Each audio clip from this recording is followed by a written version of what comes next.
আমার আল্লাহ জানিয়ে দিতে চান, ও আমার হাবিব ইয়া রাসূলুল্লাহ, নবী গো, ও গো মায়ার নবীজি, হাবিব দোস্ত আমার বন্ধু, আপনি বলে দেন ইন কুনতুম তুহিব্বুনাল্লাহ, আপনি আপনার উম্মতদেরকে বলে দেন, আমি আল্লাহর বান্দাদেরকে বলে দেন, যদি তারা আমি আল্লাহকে ভালোবাসতে চায়, যদি তারা আমি আল্লাহকে পেতে চায়, যদি তারা আমি আল্লাহর আনুগত্য স্বীকার করতে চায়, ফাত্তাবিউনি ইউহিব্বুকুমুল্লাহ, বন্ধু গো আপনি বলে দেন তারা যেন আপনি হাবিবের আগে ইত্তেবা করে, আগে যেন আপনি হাবিবকে তারা ভালোবাসে। চিৎকার করে বলেন না সুবহানাল্লাহ। তাহলে আল্লাহর ঘোষণা অনুযায়ী যদি আল্লাহকে ভালোবাসতে হয়, যদি আল্লাহকে পেতে হয়, যদি আল্লাহর আনুগত্য স্বীকার করতে হয়, আগে কি করতে হবে? নবীকে ভালোবাসতে হবে। ঠিক না ভাই? ঠিক। আর জোরে কোন ঠিক কিনা? নবীর ভালোবাসার নামে হলো ঈমান। সুবহানাল্লাহ জোরে কোন। কারণ আল্লাহ রাসূল সাল্লাল্লাহু আলাইহি ওয়াসাল্লাম নবীজি আমার হাদিসে মুবারকের মধ্যে আমার দয়াল কামলিওয়ালা নবীজি বলেন, ও দুনিয়ার মানুষেরা তোমরা জানিয়ে নাও, শুনিয়ে নাও, আমি নবী তোমাদেরকে জানান করে দিলাম, আলালা ঈমান আলিম আল্লাহ মুহাব্বাতালা, তোমরা ততক্ষণ পর্যন্ত পরিপূর্ণ ঈমানদার হতে পারবে না যতক্ষণ পর্যন্ত তোমরা তোমাদের নিজের জানের চাইতে আমি রাসূলকে অধিক পরিমাণে ভালো না বাসবে, ততক্ষণ পর্যন্ত তোমরা পরিপূর্ণ ঈমানদার হতে পারবে না। চিৎকার করে বলেন না সুবহানাল্লাহ। বাবার আমার একটু গভীর মনোযোগ। আল্লাহর নবীর একজন সাহাবী হযরতে ফারুক আজম ওমর রাদিয়াল্লাহু তাআলা আনহু একদিন আমার দয়াল কামলিওয়ালা নবীজির নিকট আয়েশা বলল, ইয়া রাসূলুল্লাহ, ইয়া হাবিবাল্লাহ, নবী গো, আমি ওমর আপনাকে অনেক বেশি ভালোবাসি, আমার যত টাকা পয়সা আছে, ধন দৌলত আছে, আমি আমার স্ত্রী সন্তান মা বাবা যা কিছু আছে সকল কিছু চাইতে আমি আপনি রাসূলকে অধিক পরিমাণে ভালোবাসি। আমার রাসূল একটা ডাক দিয়া বলে, ওমর রে, ও উমর, না না না, তুমি এখনো পর্যন্ত নিজেকে পরিপূর্ণ ঈমানদার দাবি করতে পারো না। চিৎকার করে বলেন না সুবহানাল্লাহ। ওমরের প্রেম কি আমাদের মতো এরকম নরম প্রেম? জোরে বলেন, এরকম নরম প্রেম? এটাকে মনে করছে সত্তা ত্রিপুকুর পার কোন ওমরের মতো প্রেম নাকি? কিন্তু যিনি হলো নবীজির দ্বিতীয় খলিফা, যেন ফারুক আজম ওমর রাদিয়াল্লাহু তাআলা, তিনি বলেছেন যে আমি আমার স্ত্রী পুত্র মা বাবা আত্মীয় স্বজন যা কিছু রয়েছে সকল কিছু চাইতে আপনি রাসূলকে অধিক পরিমাণে ভালোবাসি। নবীজি বলেছেন না, তুমি এখন ঈমানদার হতে পারো। এবার ওমর ডাক দিয়া বলে, ইয়া রাসূলুল্লাহ, নবী গো, তাহলে আমি কিভাবে নিজেকে পরিপূর্ণ ঈমানদার দাবি করতে পারি? নবী আমার এবার ডাক দিয়া বলে, ও উমর গো, ও উমর, তুমি যতক্ষণ পর্যন্ত তোমার নিজের জানের চাইতে আমি রাসূলকে অধিক পরিমাণে ভালো না বাসবে, ততক্ষণ পর্যন্ত তুমি উমর নিজেকে পরিপূর্ণ ঈমানদার দাবি করতে পারবে না। চিৎকার করে বলেন না সুবহানাল্লাহ। তাহলে নবীকে নিজে জানে চাইতে ভালোবাসা দরকার আছে না নাই? জোরে বলেন আছে না নাই? নবীকে আমরা ভালোবাসবো নিজে জানে, যতক্ষণ দেহতে যতক্ষণ প্রাণ আছে, যতক্ষণ পর্যন্ত নিজের নিঃশ্বাস আছে, ততক্ষণ পর্যন্ত নবীকে আমরা ভালোবেসে যাবো। জোরকন ঠিক না ঠিক? আরো জোরকন ঠিক কিনা? নবীকে ভালোবেসেছিলেন নবীর কলিজার টুকরা সাহাবাগণ, নবীকে কতই না ভালোবেসেছিলেন, নবীকে কতই না আদব করেছিলেন, মহব্বত করেছিলেন। নবীর সাহাবী, পাগল সাহাবী হযরতে বেলালে হাবশী রাদিয়াল্লাহু তাআলা আনহু, যদিও তিনি কালো সাহাবী ছিলেন, কিন্তু তার কলিজায় প্রেম নবীর প্রেম। জোরকন সুবহানাল্লাহ। আর জোরকন না সুবহানাল্লাহ। বেলালের কলবে ছিল কার প্রেম? নবীর প্রেম। জোরকন কার প্রেম? নবীর। এতই নবীর প্রেম ছিল, আল্লাহ রাসূল নূর নবীজি আমার মুহাম্মাদুর রাসূলুল্লাহ সাল্লাল্লাহু আলাইহি ওয়াসাল্লাম নবীজি যখন ইন্তেকাল শরীফ হয়ে গেল, বেলাল পাগল পারা হয়ে গিয়েছে। আরে নবীর বিরহে বেলাল তিনি পাগল হয়ে গিয়েছে। আরে নবী নাই নাই নাই, নবী নাই। বেলাল এবার তিনি কি করলেন? তিনি তিনার গাঁটে গোট্টাগুলো, তিনার যতগুলো বিছনাপত্র রয়েছে, যা কিছু রয়েছে সকল কিছু ওই বেলাল রাদিয়াল্লাহু তাআলা আনহু কি করলেন? তিনি এগুলো গুছাই নিলেন।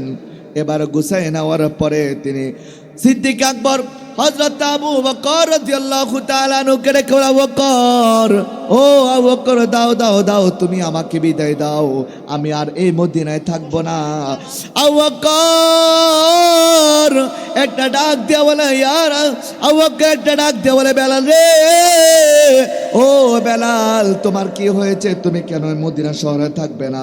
তোমার কি টাকা পয়সার অভাব? তোমার কি ধন দৌলতের অভাব? বাইতুল মাল থেকে তোমার জন্য টাকা পয়সার ব্যবস্থা করে দিচ্ছি, এরপরে তুমি মদিনা ছেড়ে যেও না।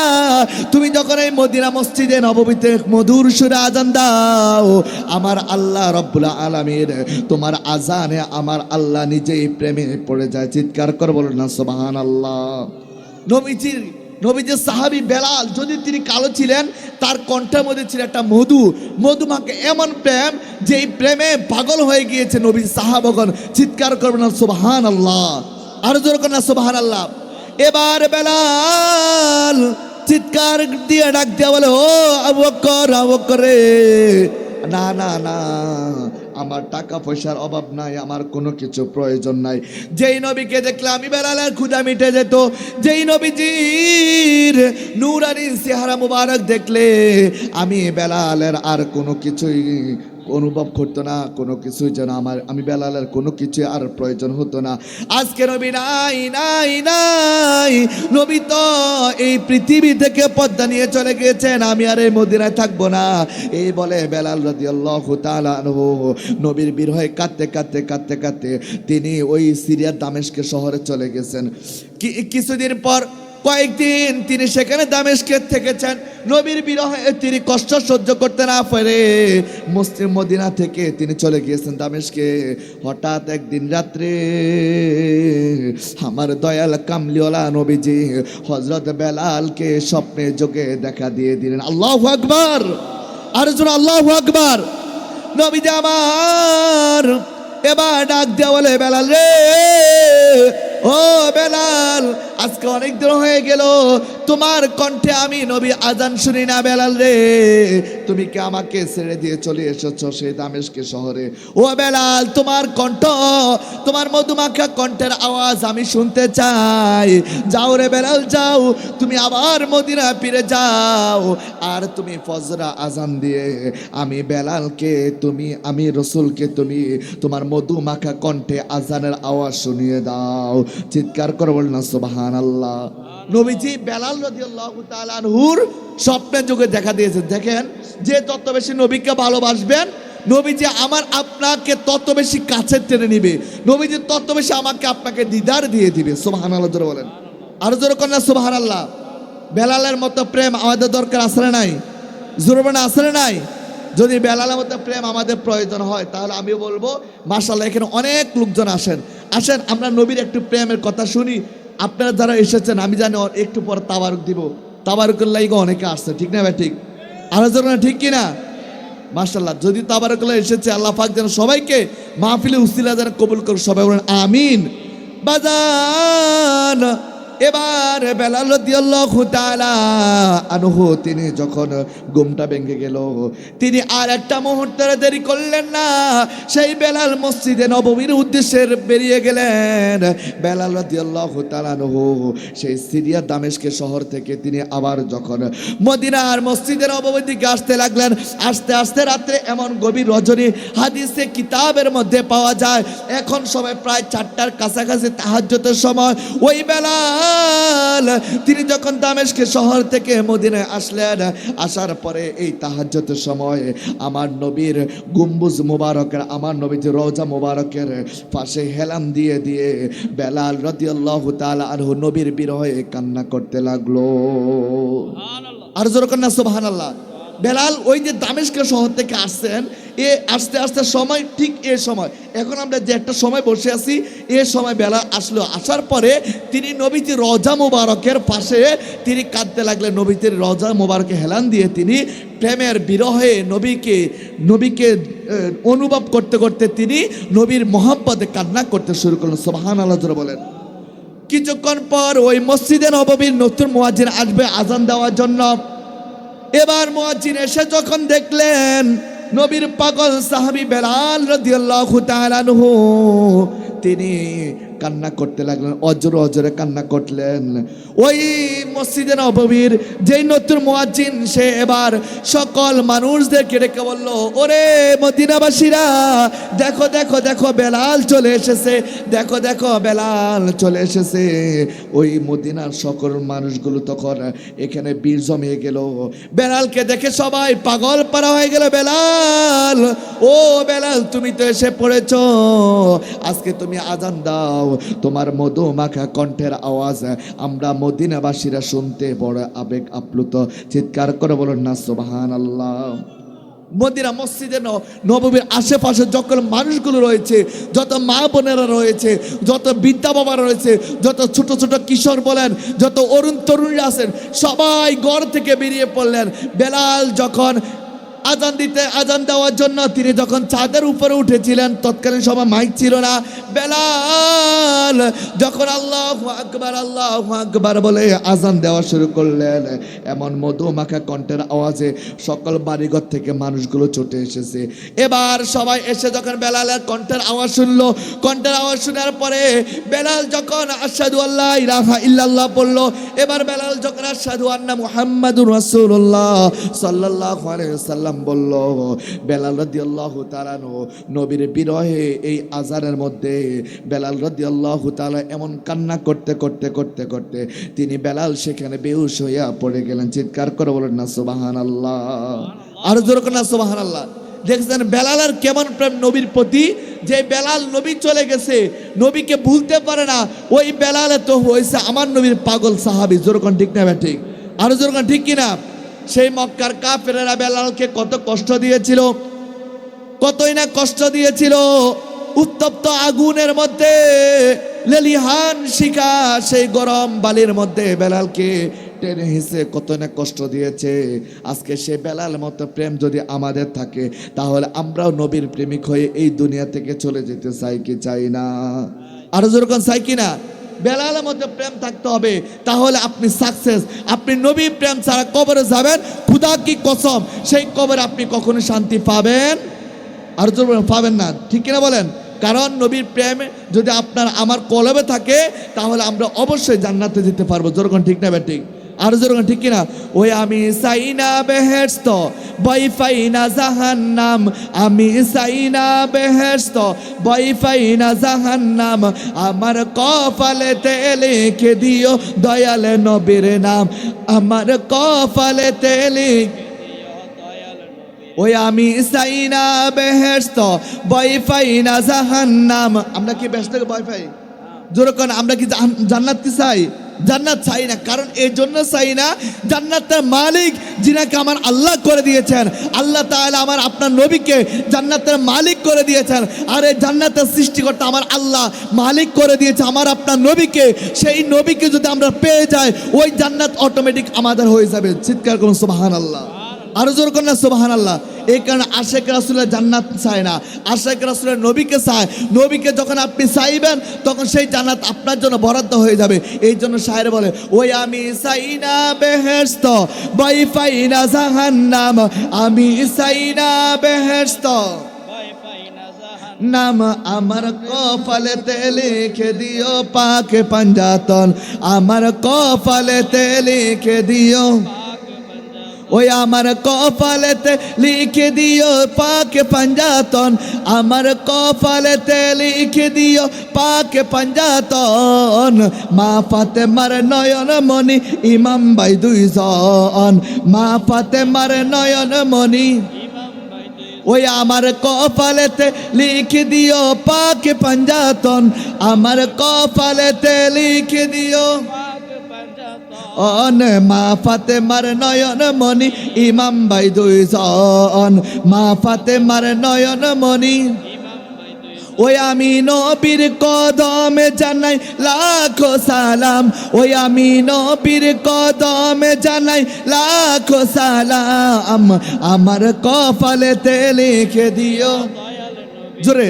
আমার কপালেতে লিখে দিও, ওই আমার নতুন বাসার ঘরে শুয়াইবে যখন, ওই আমার নতুন বাসার ঘরে শুয়াইবে যখন, পাঞ্জাতনের নামের ধ্বনি শুনায় তখন, পাঞ্জাতনের নামের ধ্বনি শুনায় তখন। এই যে পাঞ্জাতন যে বললাম, পাঞ্জাতন আপনারা চিনেননি সবাই, জোরে বলেন পাক পাঞ্জাতন চিনেন? পাক পাঞ্জাতন কয়জন? আরো জোরে কোন কয়জন? এ পাক মানে পবিত্র, পাঞ্জাতন মানে পাঁচ।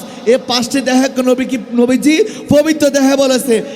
একজন হলো আমার দয়াল কামলিওয়ালা নবীজি, এরপরে হলো মা ফাতেমা জোহরা রাদিয়াল্লাহু তাআলা আনহা, এরপরে ইমাম হাসান হুসাইন, এরপরে হযরত মাওলা আলী রাদিয়াল্লাহু তাআলা আনহু সহ মোট 5 জনকে আমার নবীজি পাকে পাঞ্জাতন বলেছেন। যারা এই পাক পাঞ্জাতনকে ভালোবাসবে আমার নবী তাদেরকে ভালোবাসবে, আর যারা এই পাক পাঞ্জাতনকে ভালোবাসবে আমার আল্লাহ তাদেরকে ভালোবাসবে। আরো জোরে না সুবহানাল্লাহ। ওই আমার নতুন বাসার ঘরে শুয়াইবে যখন, ওই আমার নতুন বাসার ঘরে শুয়াইবে যখন, পাঞ্জাতনের নামের ধ্বনি শুনায় তখন, পাঞ্জাতনের নামের ধ্বনি।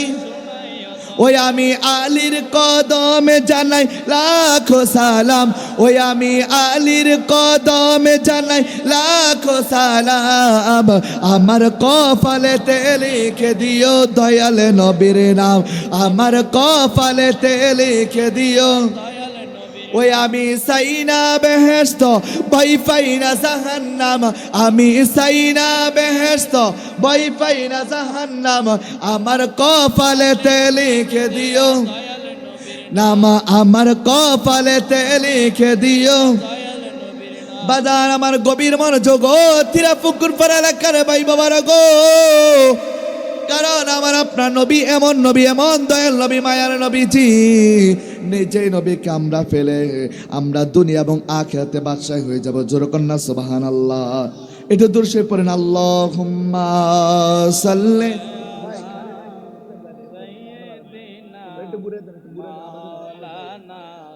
মুহাম্মাদ ওয়া আলা আলি সাইয়্যিদিনা, মাইকটা ঘুরে দেন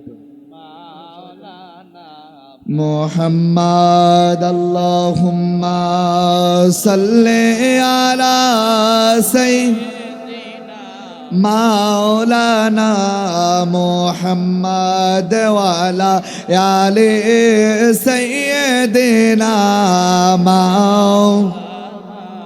আমার বাবারা, ভাইয়েরা, বন্ধুরা, গভীর মনোযোগ। শেষ আপনাদেরকে আর বেশিক্ষণ কষ্ট দিব না, কিছুক্ষণ পর মিলাদ কিয়াম হবে, এরপর আপনাদেরকে আমরা তাবারক দিয়ে দিব। আমরা তাবারক নিয়ে সবাই বাড়িতে যেতে চাই কি চাই না? জোরে করে আমরা তাবারক নিয়ে যেতে চাই কি চাই না? আমরা তাবারক নিয়ে বাড়িতে যাব, রাজি আছেন না নাই? জোরে করে না, আপনার তাবারক নিয়ে যাইতেন না?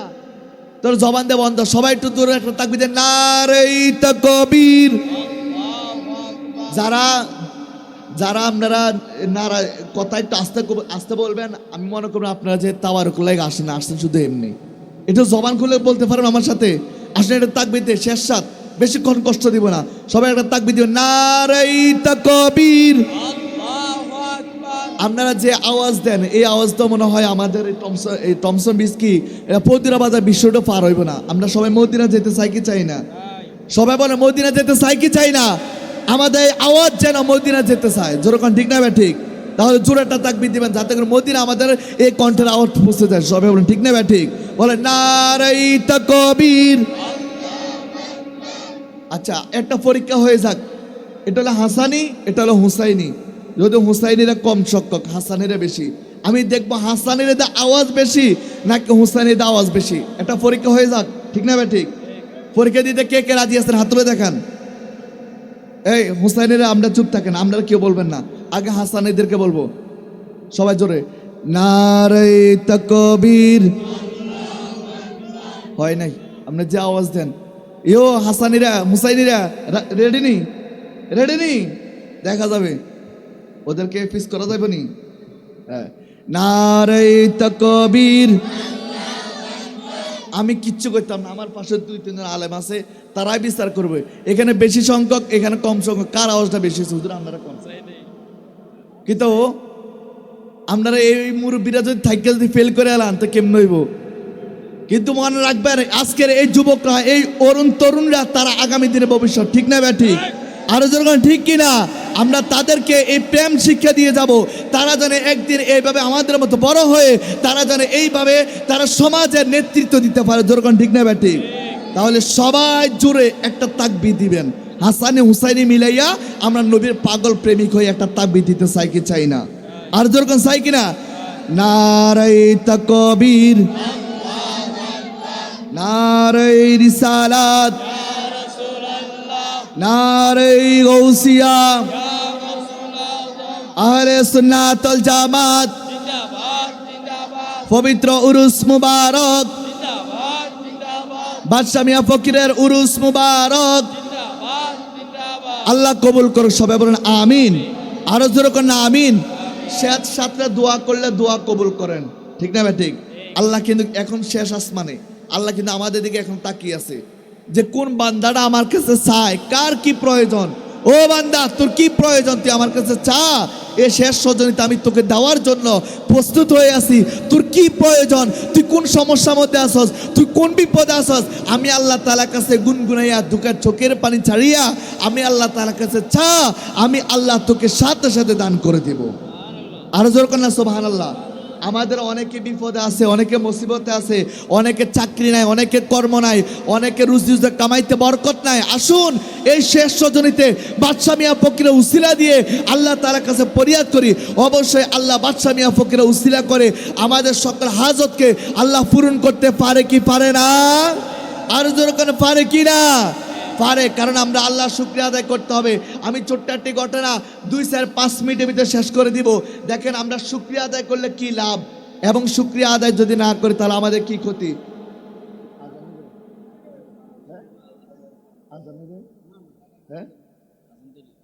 দেরি আছে, তাহলে আমরা একটু ছোট্ট একটা আলোচনা শুনবো নি বাবা।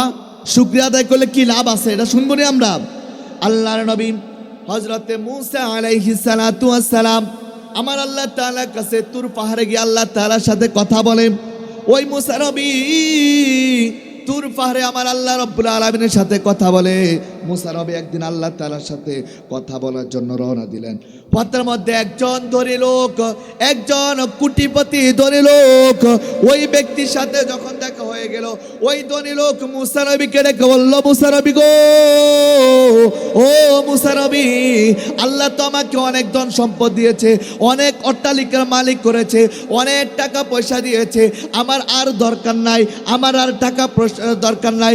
আমাকে আল্লাহ যা দিয়েছে আমার 7 পুরুষ পর্যন্ত এই টাকা পয়সাগুলো বুক বিলাস করে যেতে পারে, অর্থাৎ আমার আর কোনো ধন সম্পদের দরকার নাই। চিৎকার করে বলেন না সুবহানাল্লাহ। ওই ধনী লোককে এমন ধন সম্পদ দিয়েছে যে তার পরবর্তী 7 পুরুষ পর্যন্ত এগুলো ভোগ করে যেতে পারবে, তার আর ধন সম্পদের প্রয়োজন নেই। সুবহানাল্লাহ জোরে বলবেন না? এবার মূসা নবীকে ডেকে বলল, ও মূসা নবী, হ্যাঁ, আপনি আল্লাহ তাআলার কাছে ফরিয়াদ করবেন, আল্লাহ পাক যেন আমাকে আর সম্পদ না দেয়, আমার আর প্রয়োজন নেই। এবার মূসা নবী বললেন, ঠিক আছে, আমি আল্লাহ তাআলার কাছে বলবো। এবার একটু সামনে গেলেন, যাওয়ার পরে আরেকজন ব্যক্তির সাথে দেখা হয়ে গেল। আরেকজন গরিব লোক, একবার অসহায়, যার কোনো কিছু নাই, শুধু একমাত্র ছিঁড়া পেরাটা কাপড় ছাড়া, ওই ব্যক্তির আর কোনো কিছুই নাই। চিৎকার করে বলেন না সুবহানাল্লাহ। প্রথম দেখা হয়ে গেলে একজন ধনী ব্যক্তির সাথে, ঠিক কিনা বলেন, যার সকল কিছু আছে। এরপরে দেখা হলো একজন গরিব অসহায়, যার কোনো কিছু নাই, পরনে শুধু একটা সিরাফারা জামা আছে, এর ব্যতীত তার কোনো কিছু। এবার ওই গরিব ব্যক্তি ডেকে বলল, মূসা নবী গো, ও মূসা নবী, আপনি একটু আল্লাহর দরবারে বলবেন, আল্লাহ যেন আগামী দিন থেকে আমাকে যেন রিজিক বাড়াইয়ে দেয়, আমার যা কিছু অভাব রয়েছে আল্লাহ পাক যেন আমার সেই অভাবগুলো আমার আল্লাহ যেন পূরণ করে দেয়। ধনী লোকের কি ছিল যে আল্লাহ যেন আমাকে আর না দেয়, যা দিয়েছে সন্তুষ্ট, আর লাগবে না। আর গরিব লোক কি বললো যে আমার আরো প্রয়োজন, আমার নাই, আল্লাহ যেন আমাকে দেয়। সুবহানাল্লাহ জোরে বলবেন না? এবার মুসা নবী যখন আল্লাহ তাআলার কাছে ফরিয়াদ করে, আল্লাহ আপনার ওই বান্দা ফরিয়াদ করলো যে তার আর সম্পদের প্রয়োজন নাই, তার আর কোনো কিছু প্রয়োজন নাই, আপনি তাকে আর কোনো কিছু দিতে হবে না। আল্লাহ তাআলা ডেকে বললো, ও মুসা গো, তাহলে তুমি আমার ওই ধনী বান্দাটাকে বলবা কালকে থেকে সে যেন আমি আল্লাহর শুকরিয়া আদায় করা বন্ধ করে দেয়। আর জোর করেন না সুবহানাল্লাহ। বাবারা, এ যদিও ঘটনাটা ছোট্ট হয়ে থাকে, এটা কিন্তু অনেক কিছু শিখার আছে বাবা, অবহেলা করেন না। কারণ আল্লাহ তাআলা যে বলেছেন যে সে তার তো আর কোনো প্রয়োজন নেই, তুমি তাকে বলবা কালকে থেকে সে যেন আমি আল্লাহ শুকরিয়া আদায় করা বন্ধ করে দেয়, অর্থাৎ আমি আল্লাহ তাকে যে রিজিক দিয়েছি সে যেন এই রিজিকগুলো নাফরমানি করে। চিৎকার করুন আল্লাহু আকবার। এবার মুসা নবী ডেকে বলল, গো আল্লাহ আপনার আরেকজন বান্দা একটা ফরিয়াদ জানাইছে। আল্লাহ ডেকে বললো, ও মুসা কি ফরিয়াদ? এবার মুসা নবী ডেকে বলতেছে, আল্লাহ আপনার ওই বান্দা ফরিয়াদ জানাইছে, ওই বান্দার টাকা পয়সা প্রয়োজন, ওই বান্দাকে আপনি কোনো কিছু দেন নাই, শুধুমাত্র শরীরে একটা জিরা পাড়া জামা আছে, এর ব্যতীত আর কোনো কিছু নেই। এবার আল্লাহ ডেকে বলে, মুসা গো, ও মুসা তুমি আমার ওই বান্দাকে বলবা সে যেন আগামী দিন থেকে বেশি বেশি করে আমি আল্লাহর শুকরিয়া আদায় করে। আর জোরে করেন না সুবহানাল্লাহ। এই জন্য আল্লাহ রাব্বুল আলামিন কোরআনুল কারীমের মধ্যে বলেছেন, লা ইন শাকারতুম লা আযীদান্নাকুম ওয়া লা ইন কাফারতুম ইন্না আযাবি লাশাদীদ। আমি আল্লাহ যা কিছু দিয়েছি তোমরা তার শুকরিয়া আদায় করো, আর যদি শুকরিয়া ছাড়া তোমরা নাফরমানি করো তাহলে আমি আল্লাহ তোমাদেরকে কঠিন আযাবের মধ্যে পতিত করব। চিৎকার করে বলেন নাউযুবিল্লাহ। এবার মুসা নবী আল্লাহ তাআলার সাথে কথা বলে আবার যখন আসতে লাগলেন, আবার ওই ধনী ব্যক্তির সাথে দেখা হয়ে গেল। ধনী ব্যক্তি এবার মুসা নবীকে ডাক দিয়া বলে, মুসা নবী গো, ও মুসা আল্লাহ কি বলেছে আমাকে একটু বলে দাও। এবার মুসা নবী ডেকে বলল, ও আল্লাহর বান্দা, তোমাকে তো আল্লাহ অনেক ধন সম্পদ দিয়েছে, তোমাকে আল্লাহ কোটি কোটি টাকার মালিক বানিয়েছে, তোমাকে আল্লাহ অনেক অর্থ সম্পদ দিয়েছে। আল্লাহ তাআলা বলেছে কালকে থেকে যদি তোমার এই রিজিকগুলো বন্ধ করতে হয় তাহলে তুমি আল্লাহর শুকরিয়া আদায় করা বন্ধ করে দাও। চিৎকার করে বলেন না আল্লাহু আকবার। কি বলেছে? যদি তুমি তোমার কালকে থেকে তোমার এই রিজিকগুলো বন্ধ করতে চাও তাহলে আল্লাহর শুকরিয়া আদায় করা বন্ধ করে দাও। কারণ মনে রাখবেন, যখন আপনি আল্লাহর শুকরিয়া আদায় করা বন্ধ করে দিবেন তখন আল্লাহ আপনার উপর রাগান্বিত হয়ে যাবে, আর এই ঈর্ষান্বিত হওয়ার কারণে আল্লাহ পাক আপনার রিজিকের দরজা বন্ধ করে দিবে। ঠিক কিনা বলেন? আরো যখন ঠিক কিনা? তাহলে মনে রাখবেন, আপনার আমার যদি রিজিকের প্রয়োজন হয় তাহলে বেশি বেশি করে কি করতে হবে? শুকরিয়া আদায় করতে হবে। যখন কি করতে হবে? শুকরিয়া আদায় করতে হবে। এবার ওই ধনী ব্যক্তি ডেকে বলে, মুসা গো, ও মুসা, না না না আমি পারবো না, কারণ যে আল্লাহ আমাকে এত রিজিক দিয়েছে, যে আল্লাহ আমাকে এত লক্ষ কোটি টাকার মালিক বানিয়েছে, না না না আমি কখনোই নাফরমানি করতে পারবো না, আমি কখনোই আল্লাহর সাথে নাফরমানি করতে পারবো না, আমি কালকে থেকে আরো বেশি বেশি করে আল্লাহর শুকরিয়া আদায় করে দিব। এবার মুসা নবী ডেকে বলতেছে যে তুমি যে আল্লাহ শুকরিয়া আদায় করা বন্ধ করবা না, তুমি আল্লাহ শুকরিয়া আদায় করবে আরো বেশি করে, তোমাকে কালকে থেকে আল্লাহ আরো বেশি রিজিক বাড়াই দিবে। আর জোর করেন না সুবহানাল্লাহ। এবার মনে আছে ওই যে গরিব লোকটার কথা মনে আছে নি, যে অসহায়, তার কোনো কিছু নাই। এবার একটু সামনে যাওয়ার পর আবার ওই গরিব ব্যক্তির সাথে দেখা হয়ে গেল। এবার ওই অসহায় ব্যক্তি ডেকে বলল, মুসা গো, ও মুসা আল্লাহ আমাকে কি বলেছে? তুমি তো আল্লাহ তাআলার কাছে ফরিয়াদ করেছিলে। এবার ওই অসহায় গরিব ব্যক্তিটা ডেকে বললে, মুসা গো, ও মুসা আল্লাহ আমার জন্য কি রেখেছেন? এবার মুসা নবী ডেকে বলতেছে, ও আল্লাহর বান্দা, তুমি কালকে থেকে বেশি বেশি করে আল্লাহ পাকের শুকরিয়া আদায় করবা। যখন তোমরা আল্লাহ পাকের বেশি বেশি শুকরিয়া আদায় করবা, আমার আল্লাহ তোমার রিজিক বাড়িয়ে দিবে। তোমার তো একটা সিরা ফারা জামা দিল, আর আমি নাকি আল্লাহ শুকরিয়া আদায় করতাম না, আমি করব না। এবার মুসা নবীকে বলতেছে, তুমি যে আল্লাহ শুকরিয়া আদায় করবে না, তুমি যে নাফরমানি করতেছ, তোমার রিজিক আমার আল্লাহ আরো কমিয়ে দিবে। তোমাকে আল্লাহ কখনোই তোমার রিজিক বাড়িয়ে দিবে না, তোমার অভাব পূরণ করবে না। তাহলে এই ঘটনা থেকে কি বুঝতে পারলাম?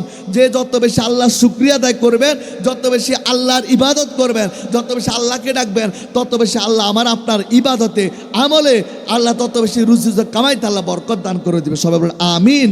আরো জোরে বলে আমিন। তাহলে আমরা বেশি বেশি শুকরিয়া আদায় করবো তো ইনশাআল্লাহ। তাহলে আমরা যে সন্ধ্যা থেকে এ পর্যন্ত এখানে বসে আছি, এখন আবার নিয়ে বাড়িতে যাবো, আমরা শুকরিয়া আদায় করবো কি করবো না? জোরে বলেন করবো কি না? আমি শেষ সময়, আমি সবার লাস্ট বক্তা, আমি এসেছি, আমার আগে মাইক ঠিকঠাক চলছে, কিন্তু আমি আসার পরে মাইক বন্ধ হয়ে গেছে। এটা কথা মনে রাখেন, বক্তা মাইক যখন ঠিক পায় তখন ওয়াজ করতে মজা পায়। যদিও আমি খালি মাঠে খোলা মুখে কথা বলেছি, অনেক কষ্ট হয়েছে। যাক, সবাই আমাদের জন্য দোয়া করবেন, আপনাদের জন্য আমিও দোয়া করি। আল্লাহ পাক যেন আমাদের কাজ করে উরুস মুবারক, উরুস মাহফিলকে আল্লাহ পাক যেন কবুল করে, সবাই বলুন আমিন।